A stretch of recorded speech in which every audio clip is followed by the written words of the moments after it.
So, hello, it's Marilyn Hamilton, and welcome to this new interview from the balcony. And today I'd like to welcome Marina Demchenko. Marina is joining me from Russia, and in fact, she's got some really good questions because she's been interested in integral development at a personal and organizational and regional level. And I'd like to invite Marina to tell us a little bit about how she actually was serving a mayor. Marina, tell us a little bit about that. Hello, dear Marilyn. Yes, I wanted to tell you a wonderful story because I've been honored to be the first advisor to mayor on happiness and sustainable development in Russia. It is a very little marine city, Zverevo, in Russian Federation. My first aim was to elaborate some index or maybe some approaches to help people be happy in their little city, not to move to greater cities, to big cities in Russia, but to stay in their native city and make themselves happy. Unfortunately, or maybe fortunately, this mayor, Mikhail Solonitsyn, was invited to become a minister in our region. Now I stopped my career as an advisor, but I continue my work with this wonderful city, with these wonderful people, and we are continuing to elaborate these approaches to make people happy, to engage people in making happy their cities. And that's why it's a great honor and a great opportunity to ask you, Marilyn, some questions about four voices of the city. And yes. Yeah. So, well, thank you so much for your interest in my work, Marina. And it's very inspiring to hear that you had worked for this mayor and had the focus of sustainability and happiness. I think of the four voices in the city as the citizen. So most of us would consider we're a citizen in our cities. But the other three are the civic managers. First of all, the civic managers are City Hall, but also education and the health authority, police, the fire, emergency response, all of those who help the city actually run and operate. So the third voice is the business innovators. So we all know people in the commercial sector, but this also includes artists and engineers and inventors. And the fourth voice is the civil society or the third sector. And so there you have it. There's what I call the four voices of the city: the citizens, the civic managers, business innovators, and the third sector. So when I'm writing about the city, I also say there's a plus one voice. And the plus one is all the other cities in our ecoregions who are also having these four voices. So we're actually able to communicate with each other. So there's four plus one voices in the city. That's very interesting. And what has inspired you to elaborate this approach, these 4+1 voices? How they were inspired? I know that they were inspired by their biomimicry in beehives. Tell, please, more about it. Yes, you're right, Marina. So since you focus on the integral model, it's also possible to look at these voices through the four quadrants. So I say the upper left is being held by the citizens, and then the upper right is by the civic managers, the lower left is the third sector, and the lower right is the business innovators.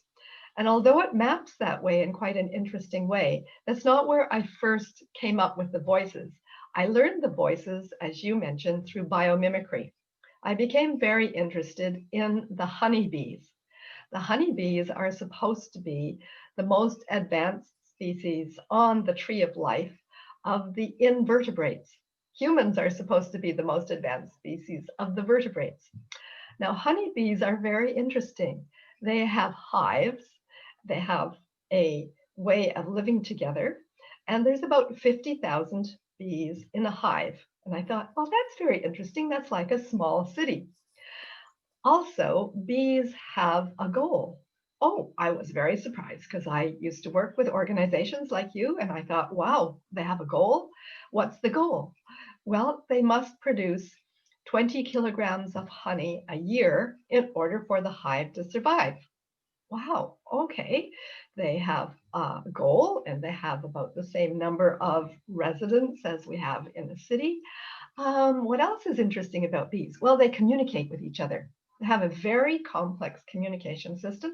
And since you're a researcher, I found all the research about bees as being very interesting. So what we know about bees is that they communicate by this dance. They have a waggle dance. So when bees come back from a flower patch, they bring back the information and they do a little dance at the front of the hive. And that dance can actually be parsed out into telling the other bees the flowers over there are blue and they're in their prime and the sun is at this angle and it's about 2 kilometers away. They can send all that information. And they can actually change that information as they discover new patches. So they are able to communicate also through pheromones. So pheromones are their actual chemical indicators that they transfer to each other, both through an energy system or just touching their little antennae to one another. So, wow, I thought, what could we possibly learn from a species that is not only the most advanced of the invertebrates that has all these qualities, but it has been around for 100 million years, 100 million years. And compared to humans, you know, some people would say we've been around for 100,000 years or 1,000,000 years, but not 100 million. So the bees have figured out how to live in every geography of the world. And I was curious, how do they do this? So when I was introduced into integral and spiral dynamics, I was also introduced to another researcher named Howard Bloom, who wrote a book called The Global Brain. And in that book, because he was originally an entomologist, he studied insects. And he said that when he changed his career to actually be in the music business, where he was watching how humans all congregated around the original rock and roll musicians, he said, I have seen this behavior before, and I have seen it in the honeybee hives. And here's what I noticed. He says, you know, in the honeybee hive, there's 4 roles. The first role he called conformity enforcers. And the conformity enforcers are the foraging bees. So they're the ones that go out and bring back the pollen and the nectar. And they do the little dance at the front of the hive and they tell everybody else what they found. And that about 90%, 90 of the hive are conformity enforcers. So most of them. There is a second role called the diversity generators. And they're similar. They're also going out foraging. But their job, they only have about 5% of the hive. Their job is to go to a different place than the conformity enforcers. So when they come back and do their dance in the hive, they're doing completely different. Instead of a swing, they're doing, you know, like like maybe a river dance instead, you know. And so they're giving very different information. So conformity enforcers and diversity generators. And then there's 2 other roles. The third one is called resource allocators. And the resource allocators work with the 4th role, which is called an inner judge. And between them, they're very low, maybe 1 to 3% of the hive. And their job is to say, are we achieving our goal? Are we getting to produce our 20 kilograms of honey a year? And so how do they work together? Well, the conformity enforcers go out, they find a good rich patch of pollen and nectar, they bring it back, they do their little dance in front of the hive, and the resource allocators and inner judges say, good job, we're going to reward you for good performance. So we give you a little bit more fuel and you can go back and get some more. So that's what happens. They have a performance and reward system that actually measures, are they bringing back a full load of what they can from the flower patch? And you must think that when they keep going back 90% of the hive to the same flower patch, gradually they bring back less and less and less because they run out of the pollen and the nectar. And so the resource allocators and inner judges say, we are only going to reward you in proportion to the potential you could bring back. So they keep cutting back the reward, and eventually those poor conformity enforcers are cut right off. And you would think that this would not be a very good strategy for the hive, but it causes those bees to get depressed. And they actually can measure depression in bees through their pheromones. They go down. Meanwhile, those diversity generators, they're going to all different patches and they're bringing new information back.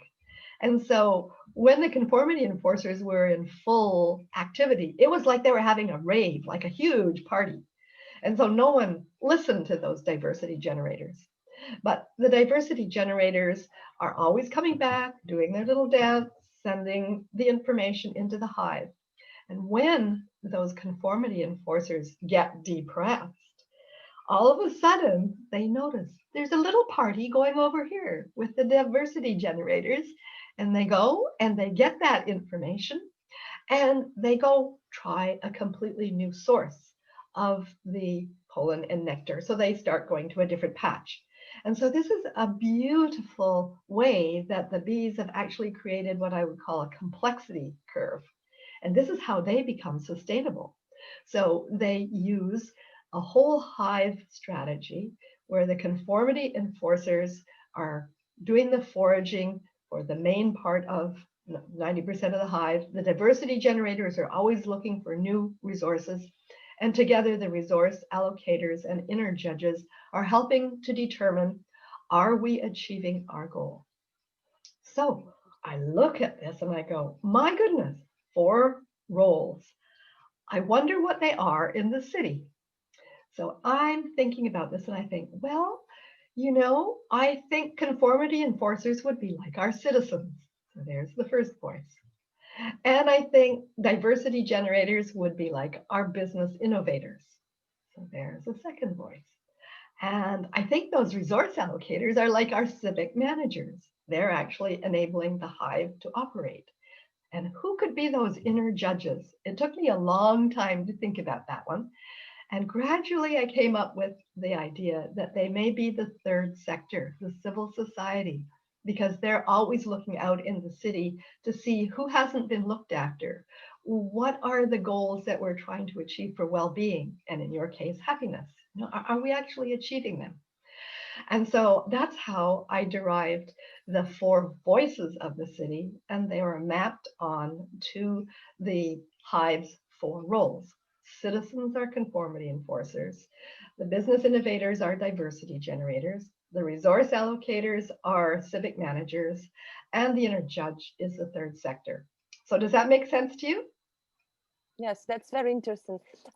Could you tell more what's the difference between the civic managers and the third sector, between the resource allocators and inner judges in the beehive? Yeah, well, we would say a lot of the research now says that bees have such a thing as a hive mind. So it's actually maybe something that's in the field. There's such a thing as a morphogenic field for each species. And this may be just information that the bees are able to hold on behalf of the whole hive. If we were going to sort of come down to looking at how do we look at the difference in cities, it does depend a lot on our cultures. So when my first book was translated into Russian, as you probably know, and when I went to Moscow for the book launch, I was sitting there looking at my PowerPoint slides and I was thinking, yes, the 4 voices that I think of, I know from mostly the Western democracies. I wonder if they're different in Russia. Maybe I have to stand back and ask the question. So one of the things I've discovered in a lot of conversations in Russia, and I've been back several times, is what we use for the third sector or civil society, you may be delivering through civic management in Russia. You may have less of completely separate non-governmental organizations. So what I would say that civil society or the third sector is non-governmental organizations, not-for-profit organizations, and the faith community. Those are the ones that tend to hold the well-being of the whole city as their purpose. So does that help you make sense? It looks a Uh, little different from one yes, culture to another and from one history to another. I understand the difference between civic managers, or there are some roles that are who manage on behalf of the state or on behalf of the regional administration, for example, and the third sector is the non-governmental organizations. But if we look at the beehive, what's the difference in behavior and in their purposes between the resource allocators and inner judges? And is there any peculiarities which can help us determine what Huh. the voice is? Well, I don't know enough about the bee research to actually give you a scientifically informed Mhm. answer. But the resource allocators and inner judges, I think, are principally staying within the hive. So Mm. they're the ones, bees have a whole very structured life cycle learning sequence. So they don't even get to become foragers or diversity generators, conformity enforcers, or diversity generators until they've gone through a complete learning curve from when they're hatched as an egg to when they look after in the hive the other bees. They also, if they're specially designated by the resource allocators, they'll look after the queen because the Mhm. queen is regenerating for the whole hive. So I'd say that it's more an internal function within the Mhm. beehive. And so the other bees, remember I said they can communicate with one another. So they're communicating on how to keep regenerating the source of their energy. And they also are doing something that our cities are not really set up to do well at all these days. And as they are gathering the nectar and the pollen, they're actually pollinating the whole of the ecoregion that they're in. And that means they're not only gathering energy for this year, they're making the life conditions for energy to be available next year. So they have a double sustainability loop. The one that the resource allocators look after inside the hive for producing 20 kilograms of honey, and the one that the whole hive, because of the way it goes and activates the ecoregion, it's producing this value for the hive for next year and for all the other life out there that depends on the pollination that the bees do. Yes, So it's we pretty have to learn. magical. We have to learn from the bees. That's what I'm inspired to do. Yeah. Yes, it's very great. I've asked you about the differences because my next question, and I'd like to introduce you to this dialogue, is about whether it is necessary or maybe can we sound with different voices, and is it necessary for a person to become one role to play one role and another role to all we are citizens of our cities, but should we become business innovators Mhm. or maybe shouldn't and Yeah. so on. So it's a really great question. And so when I'm always doing research on even what I have as these frameworks. And so I often am invited to explore what are the four voices in a small city or a big city. And so we have, when we're able to do the in-person seminars, we would do that. And we can even do it online in Zoom. And so I ask people to self-identify. How many in the room think they're citizens? Just about everybody's hand goes up, right? And then I say, how many people in the room would say they were a business innovator? And I make sure they understand that could be an artist or an inventor as well. And fewer hands go up. So it's just like the beehive, it's 90%, 5%. When I ask this question in organizations, I ask, so what percentage of your organization do you think are diversity generators? And I often have a very long, quiet pause, and people will say, I don't think we have any, because they've organized the organization to do one thing, to focus only on that purpose. And they haven't got an allocation that goes out and sees what else could be possible, like renewable or regenerative or innovative. So if I'm working in the seminars with the city people, few hands go up for business innovator. And then I say, how many people would call themselves civic managers? So city hall, public works, education, health, police, fire, emergency response, even justice. And few hands go up for that. Usually not the same hands who are business innovators. Right? And then I asked the last question, how many people would say that they are connected to the civil society or the third sector? And we'll get a variety of hands for that. And so when I do that kind of like a census, then I find the overlapping roles, overlapping voices. So it's very usual for people to feel that they have more than one voice. And then I ask them, can you tell me which voice you use the most? Or which voice is heard the loudest? You know, so then we can usually find that people have a preference or an actual service to one or two of those voices or roles, but not usually to all four of them. Does that make sense to you? Yes, of course. I think that these ideas can be very useful in our turbulent times. Then there are a lot of conformity enforcers, but we need diversity generators. We need developers, we need innovators in order to find out new ways how to live and how to behave in these strange times. Yes, I think that's a really good observation, and I agree with you. And actually, as I look around the world, I feel like this is where cities make me optimistic, because I think that it's at the city scale, whether it's a village size, or I live in an eco-village in Findhorn in Scotland, or a large city like Moscow, or maybe a smaller one like Rostov. At all of those different scales, it's probably the cities that are taking the most initiative, rather than regions or national governments, because this is where people have to live day to day. When we started before the interview, we were comparing notes on our lockdowns.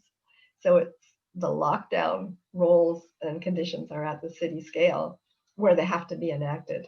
So I feel that we are discovering in our cities that we are able to innovate. And so we do things that we haven't done before because we're forced to either get the food we need, to get the cooperation we need, to even get the immunity that we need in order to stay safe from the virus. So I think there's a lot of innovation happening at the cities. And I think if we look at before and after, we may find in research that business or innovation expanded during this time. It didn't contract because out of necessity. In English, we say, necessity is the mother of invention. Yes. That's great. Yes. I believe that we are now just the depressed bees, and yes, and we are looking for these innovators who will tell us where to fly, where to find new nectar. Yes. Yes, I agree. And it's one of the powers of the Zoom connections and the different, I don't know if you've had the same experience as me, but I have many different communities around the world that I interact with. And they have, different focuses like regenerativity in one, or agriculture and food in another, or water protection in another, or citizen engagement. And they each have some ways of bringing innovation in, and we're starting to learn from one another, telling our stories. Yeah. So I think you were interested also in other conversations, how do the voices learn?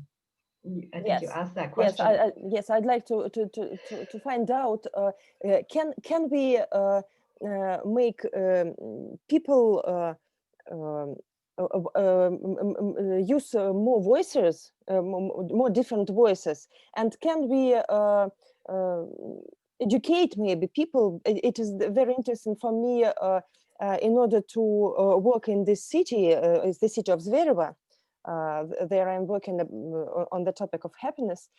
Can we help people learn to become innovators, to become civic managers, and to be more active in the third sector, to connect with some non-government organizations, and to help their society thrive in these circumstances? I think that's a great question. And when I go back to the bees, as I mentioned, bees do not have very long lives, only about 45 days. That's so, but they have faster cycle times than us. And each bee, as I said, goes through a life cycle pattern of learning. And the first thing they learn to become is a conformity enforcer. And then they select, I don't know how, but they do select the diversity generators because they have some different qualities than conformity enforcers. They know that they're not conformity enforcers, so they know to go and do something different. And the more mature bees are the ones who are the resource allocators and the inner judges. Another word for inner judge that we use in human systems is integrator. So we use the idea that the integrator helps us weave together all of the discoveries and actions and the ways that we connect together for all four voices. And so I think that that is a similar pattern that I would observe from my work in leadership development, that we need to, first of all, optimize our roles as citizens. And we often attempt to do this in different cultures by teaching children civics. That's what we call it in English. But usually it's taught in a very boring way, and it just kind of like goes out one ear and in the other, in one ear and out the other. And so what we need to do, though, and what we could do, and I think is one of the ways that adults can model for children, is they invite children along to their workplaces. They shadow them. Well, this is very interesting when you think about what we're doing in a COVID world. Most children are being kept at home to do their schooling by parents. So parents have to learn the curriculum. But then most parents are having to work from home. So children are observing their parents do their work. So in effect, we may be actually changing and improving the ways that the conformity enforcers and diversity generators are modeling for their children. It's interesting, you know, the civic management group of people, I think, are considered in most of our ways of doing lockdowns, they're considered essential services. So many of those people are continuing to go to their workplace, and their children, say in the UK and Scotland, are allowed to go to school because they need to be looked after while their parents are doing essential services.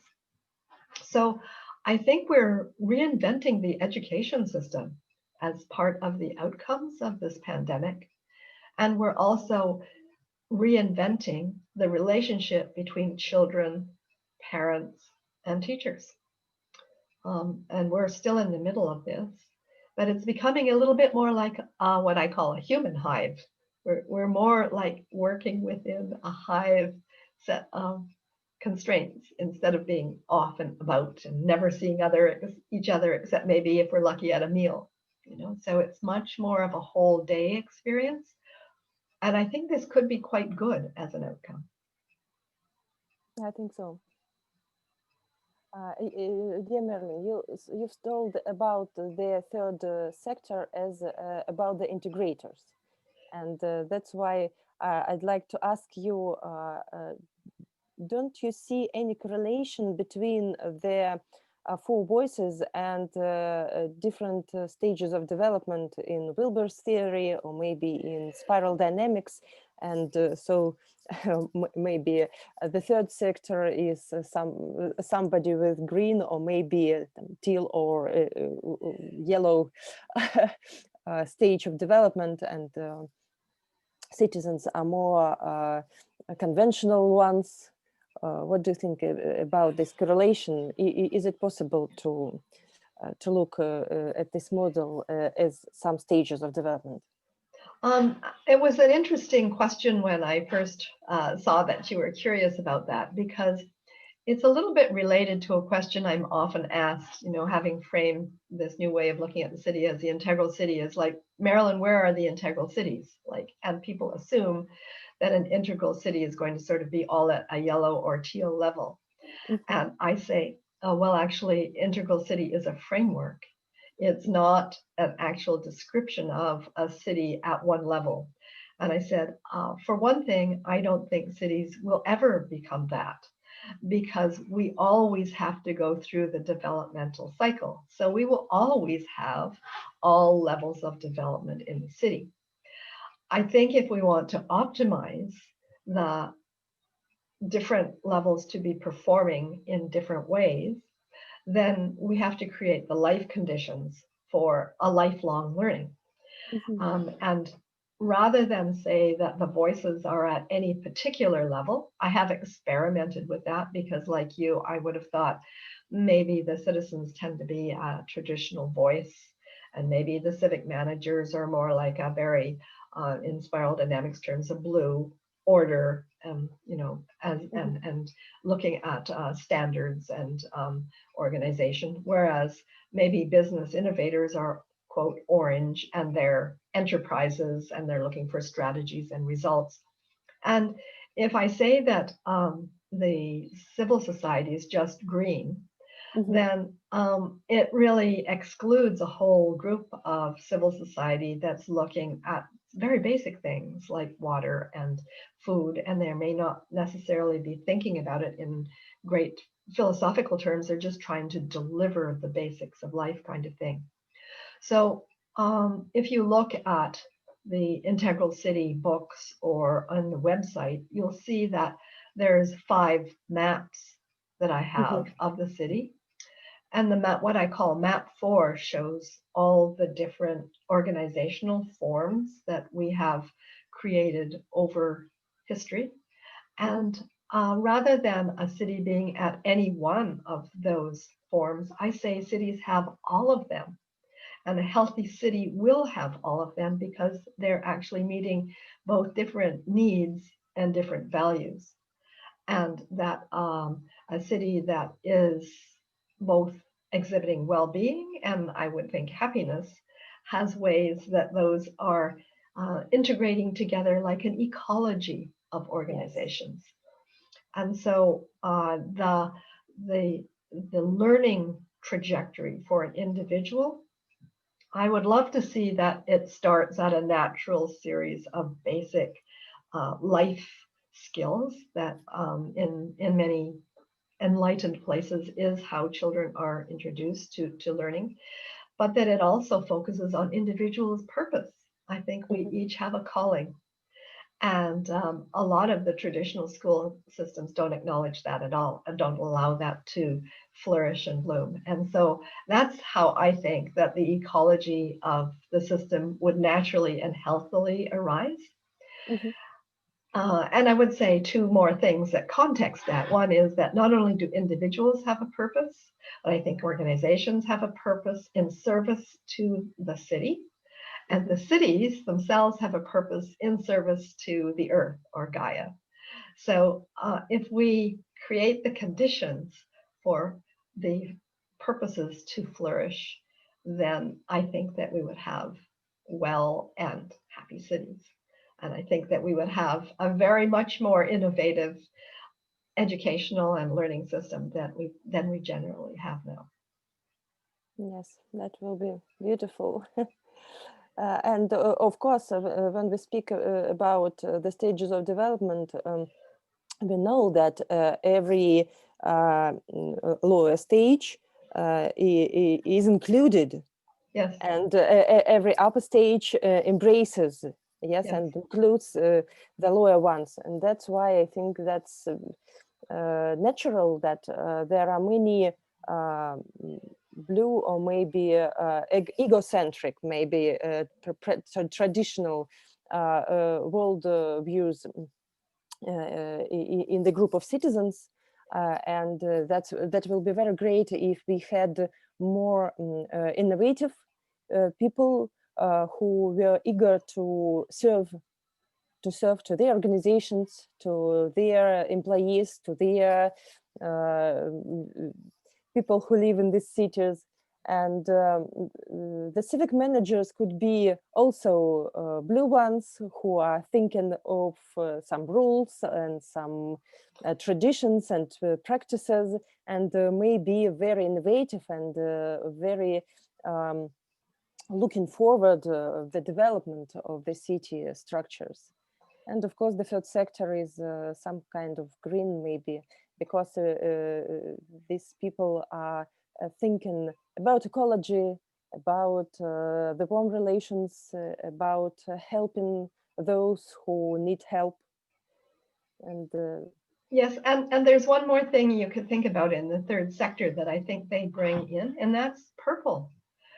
So you go way back down to the second level of complexity, and what they offer many times, especially through the faith communities, is bonding and belonging. yes. And without the bonding and belonging, none of the rest of it works as well. So we need actually to know we belong. Yes. And every city has its own history and culture, and being able to tell those stories is really a very purple function. So a lot of organizations forget the power of purple.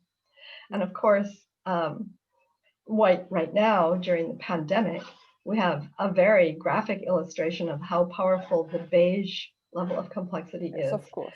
Because Howard Bloom also predicted that, there was many conflicts in the world when he wrote that book. But he said, actually, the greatest conflict will not come between humans to humans. It will be humans to some kind of a biological micro entity. And that's exactly what a pandemic is. Yes. So it's actually acting as what we would call a dissonance to the system, something that's causing us to change. Because when the life conditions are fairly stable, we're like the conformity enforcers. We don't need to change because we're getting the reinforcement to stay there. But when they're not stable, that is like when the bees get depressed. And we need to find a different way of solving the challenges that we're faced with. And this is one of the reasons that even though it's a difficult stage that we're going through, I think that there's great promise for some of the discoveries and connections that we're making. Yes, every crisis is a new opportunity to develop. That's right. And as many people say, never waste a good crisis. Yes. So happiness in the diversity, and in the diversity of different stages of development, in different voices, in different approaches, and this integrity can make us wiser and maybe more resilient in this unstable world. Yes, I know, and probably we should have a whole separate discussion around your interests around happiness. But we could say, I think that happiness is possible to experience at every level of complexity. But also because we're now in a world where most of our cities have all these levels of complexity alive and functioning and not always accepting of each other, we are having to reinvent our governance systems. And so when I look at the bees, I think, okay, they have the 4 roles and they have the goal. And one of the things that they're doing is they're offering at a scale higher than themselves the pollination of all their ecoregions. So this benefits outside the hive. But within the hive, they are looking after individual bees. So they actually look after the health and well-being and education. They look after the collective and the different roles that they play within the hive. They look after the hive itself, achieving its goal, and they're actually looking after the whole ecoregion, which in turn contributes to Gaia. So when I convert this into human systems, I call this the master code of care. We must care for ourselves so we can care for others, so we can together care for our places, our cities, and all together we care for the planet. And so I actually am very interested how happiness is actually a result of aligning those levels of care, and also how happiness enables it. So it may be that individuals have to discover an experience of happiness so they know they can offer it to others or they can be in service to others. And that in itself reinforces a sense of well-being and happiness. So I think we're also at a very interesting stage, not just of what we might call traditional happiness, but maybe we're learning how to recalibrate it, as you say, transcend and include our understandings of it from before. Yes, I believe that happiness is inclusion of these 4P, person, people, place, and planet. Yeah. This 4P is 4 dimensions, maybe 4 focal points of being happy. Yeah. And if you think about yourself and only your own happiness, it can make harm and make unhappy somebody near you. And as we can see in the beehive, when we think about our community, our own hive, and all the ecoregion which we pollinate, going to the different patches, that gives us happiness in the whole. Yes. Yes. That's right. And it sort of extends happiness into aliveness and life, and just really maybe even what I would call the evolutionary impulse that drives us. Yeah. Being the part of something more complex and more integrated, and be the part of this living entity. Yeah. That's makes us happy despite different maybe unfortunes which we have nowadays.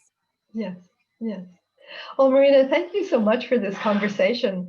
I think we're drawing to a close of our time. Did you have any last question you wanted to ask, or did you want to say maybe what you might like to inquire about the next time we get together? I would be very glad to speak to you next time. Maybe we will speak more about these 4 circles of care, because it's a very interesting topic, and I think it has a very interesting clue to the understanding of the conditions of being happy, and it's correlating with the sustainable development of the cities and of the organizations, and maybe of all our planet, because I believe that being connected and knowing about this interdependence between different circles of care, between different parts of this global system, is the solution to be sustainable and to be happy today and tomorrow. Well, that's beautiful. As you know, I'm very interested and inspired to talk about that. So I look forward to our next conversation, and I thank you very much for joining me on the balcony today for this interview. Thank you. Thank you so much. That was very interesting. Thank you.